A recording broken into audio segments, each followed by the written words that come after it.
بسم اللہ الرحمن الرحیم۔ ایک بڑا ہی ضروری سوال ہے جو اکثر لوگ کرتے ہیں کہ اپنی کاسٹ کو بدلنا یعنی ذات کو بدلنا کیسا ہے۔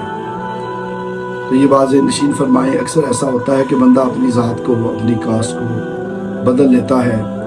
ایک شہر سے یا ایک علاقے سے جب دوسرے علاقے میں جاتا ہے تو جا کے وہاں اپنی ذات بدل کے پھر لوگوں کو بتاتا ہے۔ ذات کوئی اور تھی، کوئی پوچھے تو کیا کہتے ہیں، جی ہم رانا صاحب ہیں، اور کوئی پوچھے تو کون ہو، ہم سید ہیں۔ تو اپنی ذات کو بدل لیتے ہیں۔ اور کئی دفعہ ایسا ہوتا ہے کہ رشتہ کرنے کے لیے کہیں اپنی ذات اور کاسٹ کو بدلا جاتا ہے۔ دونوں طریقے جو ہیں دونوں ہی صحیح نہیں ہیں، نہ شرعاً نہ اخلاقی طور پر۔ اخلاقی طور پر ایسے کہ بندہ ذات کو بدل لیتا ہے، دوسرے شہر میں جا کے کوئی رشتہ دار ملنے کے لیے آئے، اس کا رستہ پوچھے تو وہ فرض کرے پچھلے محلے میں جہاں رہتا تھا وہ مصلی تھا، تو دوسرے محلے میں آیا تو آ کے لوگوں سے کہنے لگا جی میں سید ہوں۔ رشتہ دار ملنے کے لیے آئے، اس کا ایڈریس پوچھ رہے تھے، اس کا پتہ پوچھ رہے تھے، اس کے گھر کا پوچھ رہے تھے، اس کا نام بول دیا کہ ہم نے فلاں کے گھر جانا ہے، اس کا گھر کہاں ہے، پتہ نہ لگے کہ کس کے بارے میں پوچھ رہے ہیں۔ تو وہ پوچھتے ہیں ان کی ذات کیا ہے، ان کی برادری کیا ہے، تو وہ کہے کہ جی وہ مصلی ہیں۔ تو وہ تو سید بنا ہوا ہے، وہ تو رانا بنا ہوا ہے، وہ تو چیمہ بنا ہوا ہے، وہ تو چٹھا بنا ہوا ہے۔ اب پتہ نہیں چلے گا، اور جب پتہ چلے کہ پہنچتے پہنچتے بندہ وہاں پہنچ جائے تو لوگ پھر گالی دے کے کہتے ہیں اچھا یہ ادھر آ کے سید بن گیا ہے، ادھر آگے رانا بن گیا ہے۔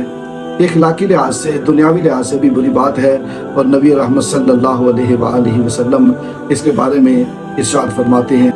صحیح بخاری کی حدیث پاک 3317 نمبر حدیث، نبی رحمت صلی اللہ علیہ وآلہ وسلم نے ارشاد فرمایا لیس من رجل ادعا لغیر ابیہ وہو یعلمہ الا کفر ومن ادعا قوما لیس لہ فیہم فلیتبوأ مقعدہ من النار۔ حضور صلی اللہ علیہ وسلم ارشاد فرماتے ہیں جو شخص جان بوجھ کر اپنے آپ کو باپ کے علاوہ کسی دوسرے کی جانب منسوب کرے تو اس نے کفر کیا، اور جو ایسی قوم میں سے ہونے کا دعویٰ کرے جس میں سے نہیں ہے تو وہ اپنا ٹھکانہ دوزخ میں بنا لے۔ اللہ اکبر، یہ صحیح بخاری کی حدیث پاک ہے۔